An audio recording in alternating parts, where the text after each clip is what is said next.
ನಮಸ್ಕಾರ ಫ್ರೆಂಡ್ಸ್, ಹೊಸದಾಗಿ ಟೈಲರಿಂಗ್ ಮಾಡ್ತಿರೋರು ಎಲ್ಲರಿಗೂ ನನ್ನ ಚಾನಲ್ಗೆ ಸ್ವಾಗತ.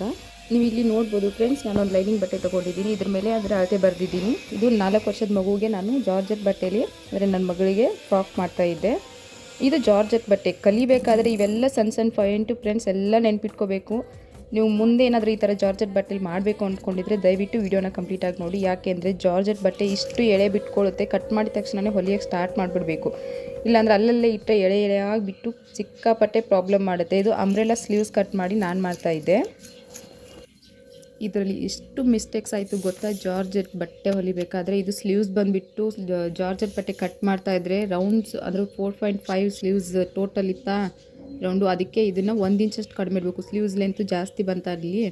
ಆಮೇಲೆ ನೆರಿಗೆ ಮಾಡಬೇಕಾದ್ರೆ ಅಂತೂ ಸಿಕ್ಕಾಪಟ್ಟೆ ಪ್ರಾಬ್ಲಮ್ ಫ್ರೆಂಡ್ಸ್. ಇದು ಸೂಜಿಯಿಂದ ಸುಚ್ಚಿಬಿಟ್ಟು ಅದು ಹೊಲ್ಕೊಂಡೆ. ಫಸ್ಟು ಹೊಲ್ದಾದ್ಮೇಲೆ ಸ್ಟಿಚ್ ಮಾಡೋಕ್ಕೆ ಹೋದರೂ ಬರಲಿಲ್ಲ. ಆಮೇಲೆ ಮತ್ತೆ ಅದು ಸಣ್ಣ ನೆರಿಗೆ ಹೊಲಿದೆ. ಆದರೆ ಐಡಿಯಾ ಚೆನ್ನಾಗಿರುತ್ತೆ ತಲೆಯಲ್ಲಿ ನಮಗೆ, ಆದರೆ ಹೊಲಿಯೋದು ಸ್ವಲ್ಪ ಗೊತ್ತಾಗಲ್ಲ. ಅಂದರೆ ಒಂದು ಲೆಕ್ಕಕ್ಕೆ ಓಕೆ, ಫೈನಲಾಗಿ ಏನೋ ಚೆನ್ನಾಗಿ ಬಂತು. ಅದ್ರ ಮಧ್ಯೆ ಈ ಮಿಷಿನ್ ಪ್ರಾಬ್ಲಮ್ ಬೇರೆ. ಈ ಥರ ಹೊಲಿಗೆ ಬಿಟ್ಟು ಬರೋದು, ಇದನ್ನು ರೆಡಿ ಮಾಡಿಕೊಂಡು ಒಂದು ಇಡೀ ದಿನ ಇದಕ್ಕೇನೆ ಆಗಿದ್ದು. ಅದಲ್ಲದೆ ಇಲ್ಲಿ ನೋಡ್ಬೋದು ಈ ಥರ ಗುಂಪಿನ ಇರಲಿಲ್ಲ, ನನ್ನ ಹತ್ರ ಎಲ್ಲೋ ಮಿಸ್ ಆಗಿ ಹೋಗಿದೆ. ಕಲಿಯೋವಾಗ ತೊಗೊಂಡಿದ್ದು 2018 ಲಾಕ್ಡೌನ್ ಬ್ಯಾಚ್ ಬೇರೆ. ಅದಂಬದ ಕಲ್ತ್ಬಿಟ್ಟಿದ್ದು ಬಿಡೋಕ್ಕೆ ಮನಸ್ಸಿರಲಿಲ್ಲ. ನನ್ನ ಮಗಳು ಒಂದು 4 ವರ್ಷ ಆದಮೇಲೆ ಮತ್ತೆ ಕಂಟಿನ್ಯೂ ಮಾಡಿ ಕಲಿತಾ ಹೊಲಿದೆ. ಈ ಥರ ಎಲ್ಲ ಮಾಡಿದೆ ನೆರಿಗೆಗೆ ಈಸಿ ಆಗುತ್ತೆ ಅಂತ. ಇದು ನೆರಿಗೆ ಕಂಪ್ಲೀಟಾಗಿ ಬರಲಿಲ್ಲ ಫ್ರೆಂಡ್ಸ್. ಇದು ಇಲ್ಲಿ ಚುಚ್ಚಿ ಆದಮೇಲೆ ಮಷಿನ್ ಮೇಲೆ ಹೊಲಿಗೆ ಹಾಕಬೇಕಾದ್ರೆ ಎಲ್ಲ ಎಳೆಯಾಗಿ ಬಿಟ್ಕೊಂಡು ಮತ್ತೆ ಇದನ್ನು ತೆಗೆದು ಮತ್ತೆ ಒಂದು ಸರಿ ಎಲ್ಲ ದಾರ ಕಟ್ ಮಾಡಿಬಿಟ್ಟು ಸರಿಯಾಗಿ ಆಮೇಲೆ ಸ್ಟಿಚ್ ಮಾಡಿದೆ. ಈ ಥರ ಕಲಿಬೇಕಾದ್ರೆ ಸುಮಾರು ಪ್ರಾಬ್ಲಮ್ ಬರುತ್ತೆ ಫ್ರೆಂಡ್ಸ್. ನನಗಂತೂ ಎಷ್ಟು ಪ್ರಾಬ್ಲಮ್ ಬರುತ್ತೆ ಅಂದರೆ, ಈ ಥರ ಜಾರ್ಜೆಟ್ ಬಟ್ಟೆ ಆಯಿತು, ಇನ್ನೊಂದು ಕಾಟನ್ ಬಟ್ಟೆ ಅದು ನೀರಿಗೆ ಹಾದ್ಮೇಲೆ ಸಿಂಕ್ ಆಗುತ್ತೆ.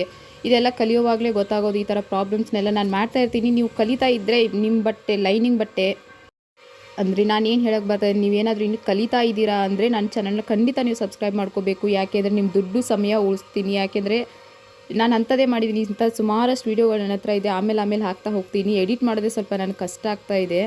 ಈ ಥರ ನೋಡಿ, ಇಲ್ಲಿ ಇದು ಸೀರೆ ಚೆನ್ನಾಗಿತ್ತು ಅಂತ ಮಾಡೋಕ್ಕೆ ಹೋದೆ. ಇದು ಒಂದು ನನಗೆ ಇಷ್ಟು ಮಾಡಬೇಕಾದ್ರೆ ನನಗೆ ಬಂದಿರೋ ಖರ್ಚು 30 ರಿಂದ 40 ರೂಪಾಯಿ. ಅದು ಲೇಸ್ ಒಂದು, ಒಳಗಡೆ ಲೈನಿಂಗ್ ಬಟ್ಟೆ ಮಾತ್ರ ನಾನು ತೊಗೊಂಡಿದ್ದು. ಅಂದರೆ ಒಂದು ಹಂತಕ್ಕೆ ಬರುತ್ತೆ ಅಂತ ಗೊತ್ತಿತ್ತು. ಮುಂಚೆ ಒಂದು 2-3 ಮಾಡಿದ್ದೀನಿ. ಅದರಲ್ಲಿ ಮಾಡಿರೋ ಮಿಸ್ಟೇಕ್ಸ್ನೆಲ್ಲ ಕವರ್ ಮಾಡ್ಕೊಂಡು ಮಾಡಿದ್ದೀನಿ. ಇದನ್ನು ಆಮೇಲೆ ಜಿಗ್ಜಾಗಿ ಕೊಡಬೇಕು. ಇದು ಜಿಗ್ಜಾಗ್ ಅಂದರೆ ಮಿನಿಮಮ್ ಒಂದು 50 ರಿಂದ 100 ರೂಪಾಯಿ ತೊಗೋತಾರೆ. ಈ ಕಡೆ ಒಂದು ಹಳ್ಳಿ ಕಡೆ ನಮ್ಮೂರಿಗೆಲ್ಲ ಹೋದಾಗ ಮನೇಲಿ ಅಲ್ಲಿ ಮಷಿನ್ ಇದೆ, ಅಲ್ಲಿ ಮಾಡ್ಕೊಂಡು ಬರ್ತೀನಿ. ಇಲ್ಲೆಲ್ಲ ಮಾಡ್ಸೋಕ್ಕೆ ಹೋಗಲ್ಲ. ಓಕೆ ಫ್ರೆಂಡ್ಸ್, ನನಗೆ ಟೈಲರಿಂಗು ಇನ್ನೂ ಹೊಸದು, ಯೂಟ್ಯೂಬು ಹೊಸದು. ನಿಮಗೂ ಯಾರಿಗಾದರೂ ಈ ಥರ ಟೈಲರಿಂಗ್ ಇನ್ನೂ ಕಲಿತಾ ಇದ್ರೆ ಅಂದರೆ ನಿಮ್ಮಿಂದ ನನಗೊಂದು ಕಲಿಯೋದಿರುತ್ತೆ, ನಮ್ಮಿಂದ ನಿಮಗೊಂದು ಕಲಿಯೋದಿರುತ್ತೆ. ನಾನು ಏನಾದರೂ ಹೇಳ್ಕೊಡ್ತೀನಿ. ಪ್ಲೀಸ್ ಅಡ್ವಾನ್ಸಾಗಿ ದುಡ್ಡು ಕೊಟ್ಟು ಯಾರ ಹತ್ರನೂ ಏನು ಕಲಿಯೋಕ್ಕೆ ಹೋಗಬೇಡಿ. ಯಾಕೆಂದರೆ ಅಲ್ಲಿ ಎಕ್ಸ್ಪರ್ಟ್ಸ್ ಮಾತ್ರ ಹೋಗೋಕ್ಕೆ ಸಾಧ್ಯ. ನಾವೆಲ್ಲ ಫಸ್ಟ್ ಬೇಸಿಕ್ ಇದನ್ನೆಲ್ಲ ಕಲ್ತ್ಕೊಂಡೇ ಹೋಗಬೇಕು. ಪ್ಲೀಸ್ ಸಬ್ಸ್ಕ್ರೈಬ್ ಮಾಡ್ಕೊಂಡಿರಿ. Thank you.